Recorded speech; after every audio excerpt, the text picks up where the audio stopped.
Hey guys, just going to quickly show you guys a little feature of these Redarc isolators that you can buy pretty much anywhere. One sec, let me get a better view. You can get the 100 amperes or whatnot. It's up to you really. Now, once you've connected them up, there's a little feature that some people don't realise when they don't read the pamphlets or whatnot. Is that that's actually a jump starter wire for the isolator, for the relay to switch over. Now that basically connects to the positive, which clicks that over and connects the two batteries together. So what you want to do is you want this to be hooked up to your auxiliary battery, as for instance your main battery is completely dead with 0 volts, you won't click this over.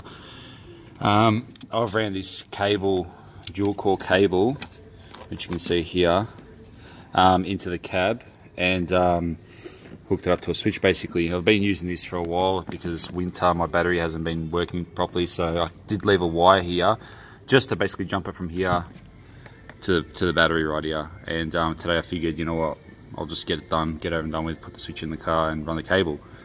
Now that's your positive obviously, which goes to the switch, and then from the switch comes back to here to basically link it all up. Yeah, it was actually quite easy.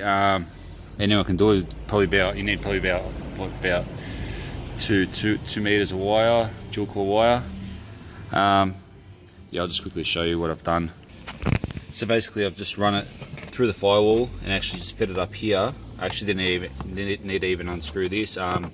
Just ran it straight up here, and you can see it just in there where it's gone inside underneath the carpet there. Yeah, through the roof lining it's really easy. I've actually just pushed it straight through and it just comes straight through the other side and started dangling out, which was the easiest part to actually do in the car.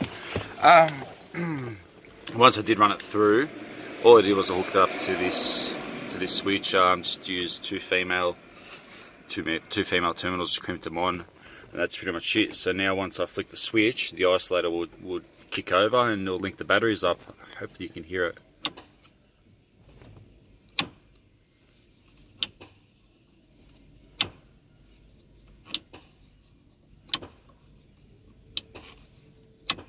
So yeah, that's pretty much it. You can see the cable in there that I did run, but yeah, I didn't run any other lighting cables or whatnot because it's not finished yet. These are just dummies. The rest of these will fill in. We'll do something with that, and yeah, so it's pretty much it for now. I will one day soon run just lighting, just a positive feed for the lighting, just so I can light these up when I'm driving, so it looks quite nice. But yeah, for now it's just gonna sit like that. Red light will turn on when I flick it on, it'll be off when it's off. Yeah, so now when the batteries are flat, or the main battery's flat, I can just click it over. I don't have to pop the hood or anything, no jump starting needed, and it's pretty simple. So yeah, so I recommend that whoever gets the Redarc isolator to do that and use that feature, because it's just makes life more convenient out in the bush, you know. There's also other brands out there that do the same sort of thing, but yeah, if you get any other brands that do have that feature, I recommend using it. Just it's a simple thing to do, and that's about it. So yeah, we'll see what's going to happen in the next video. Catches.